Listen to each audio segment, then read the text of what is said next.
जय हिंद दोस्तों, स्वागत है आप सभी का आपके अपने YouTube चैनल जॉनप्रिया जीके में। दोस्तों, अक्सर देखा गया है कि जब कोई सरकारी कर्मचारी अपनी पूरी सेवा देकर रिटायर होकर घर आता है तो उसकी पेंशन और पे फिक्सेशन से जुड़ा समस्या खत्म होने के बजाय और बढ़ जाती है। जबकि कानून पहले से बिल्कुल साफ है, नियम तय है, फिर भी उन्हें उनका हक समय पर क्यों नहीं मिलता?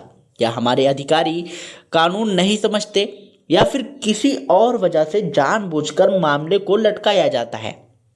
इसी तरह का एक बेहद महत्वपूर्ण मामला अभी इलाहाबाद हाई कोर्ट के सामने आया है, जिसमें एक पूर्व नौसैनिक को उनकी सैन्य सेवा छोड़कर पेंशन और पे फिक्स देने का आदेश दिया गया है।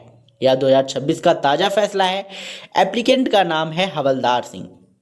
ध्यान रहे, यह उनका नाम है, रैंक नहीं। वे भारतीय नौसेना में 4 जुलाई 1981 को भर्ती हुए और 31 जुलाई 1996 तक यानी कि 15 साल 27 दिन सेवा देकर पेटी ऑफिसर के पद से रिटायर हुए। पेटी ऑफिसर नेवी में, सर्जेंट एयरफोर्स में और हवलदार आर्मी में, तीनों पद एक दूसरे के समक्ष माने जाते हैं। सेना में रिटायर होने के बाद उन्होंने 2004 में बीटीसी किया और 25 जून 2011 को असिस्टेंट टीचर के पद पर चयनित हुए और 1 जुलाई 2011 से उन्होंने शिक्षा विभाग में अपनी नौकरी शुरू की और 31 मार्च 2025 को सेवानिवृत्त हो गए। रिटायरमेंट से पहले उन्होंने कई बार प्रयास किया कि उनकी नौसेना की 15 साल 27 दिन की सेवा उनकी सिविल नौकरी में जोड़ी जाए ताकि उनकी पेंशन और पे फिक्सेशन सही तरीके से हो सके, लेकिन विभाग बार बार मामले को टालता रहा और कोई निर्णय नहीं लिया गया। आखिरकार उन्होंने कोर्ट का दरवाज़ा खटखटाया। उन्होंने कोर्ट को बताया कि उनकी पूर्व सैन्य सेवा को सिविल सेवा के साथ जोड़कर CSR 526 और 527 के अनुसार उनका पे फिक्सेशन और पेंशन तय किया जाए और सभी लाभ दिए जाएं।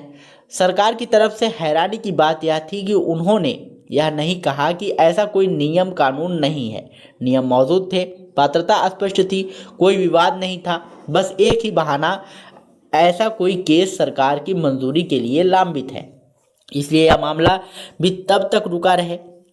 यही वह बिंदु था जहां कोर्ट सख्त हुई।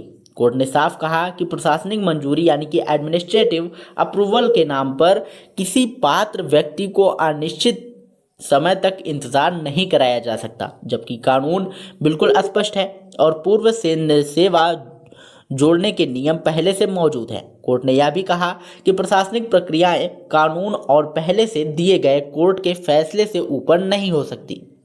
तो दोस्तों, पुराने समान मामलों का हवाला देते हुए कोर्ट ने याचिका को स्वीकार किया और आदेश दिया कि 4 जुलाई 1981 से 31 जुलाई 1996 तक सैन्य सेवा जोड़कर CSR 526 और 527 के अनुसार उनकी पे और पेंशन नए सिरे से तय की जाए।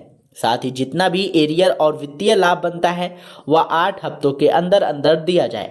तो समय सीमा सर्टिफाइड कॉपी मिलने के दिन से शुरू होगी।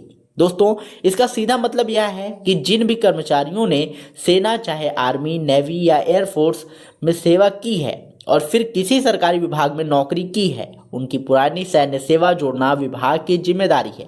और अगर विभाग ऐसा नहीं करता है तो कोर्ट तेजी से फैसला दे रहा है। यह केस भी 2026 में दाखिल हुए, महज कुछ ही महीने में फैसला आ गया। अगर आपके पास कोई पूर्व सैनिक या सरकारी कर्मचारी हैं जिसकी 2 जगह की सेवा जुड़नी चाहिए लेकिन विभाग नहीं जोड़ रहा है, तो आप उसे उसके अधिकारों के बारे में बता सकते हैं। तो दोस्तों, यह थी आज की महत्वपूर्ण जानकारी। आपको इस विषय पर क्या राय है कमेंट बॉक्स में ज़रूर बताइएगा और यदि आपको ये वीडियो पसंद आया हो तो वीडियो को लाइक करिएगा, शेयर करिएगा और यदि चैनल पर पहली बार आए हों तो जॉनप्रिया जी को चैनल को सब्सक्राइब जरूर करिएगा, क्योंकि हम ऐसी महत्वपूर्ण अपडेट्स आप लोगों के लिए हमेशा लाते रहते हैं। मिलते हैं नई वीडियो में नई अपडेट के साथ, तब तक के लिए जय हिंद, जय भारत।